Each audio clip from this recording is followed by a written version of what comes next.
Keep put இந்த ரெண்டு வேர்டுக்கும் என்ன டிஃப்ரென்ஸ் சொல்லிட்டு பார்க்கலாம். இப்போ கீப் அப்படின்றது ஃபிசிக்கலி நான் ஃபிசிக்கலி நம்ம யூஸ் பண்ணுவோம். Used for long term or customary ஆக்ஷனுக்கும் யூஸ் பண்ணலாம்.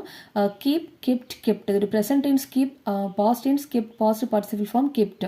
Example I kept the pen on the table. இது வந்து நம்ம ஃபிசிக்கலாக நான் வந்து இந்த பென் வந்து டேபிள் மேலே வச்சேன் அப்படி சொல்லும்போது யூஸ் பண்ணலாம்.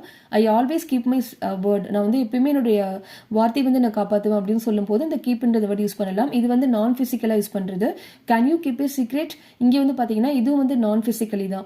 தென் புட்ன்றது ஃபிசிக்கலாக யூஸ் பண்ணக்கூடிய word. Also the short term and non customary ஆக்ஷனுக்கு யூஸ் பண்ணுவோம்.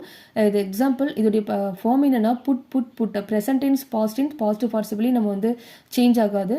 புட் இட் டவுன் இது கீழே போடு. மே புட் இட் ஹியர் நான் அதை வைக்கலாமா? I put on my shirt நான் ஆல்ரெடி ஷர்ட் போட்டேன். இது எல்லாமே வந்து பார்த்தீங்கன்னா ஃபிசிக்கலாக நம்ம யூஸ் பண்ணக்கூடிய வேர்ட்ஸ் தான். ஸோ இந்த புட்டுன்றது ஃபிசிக்கலாக யூஸ் பண்ணுறது. Also the short term and non customary ஆக்ஷனுக்கு. Keep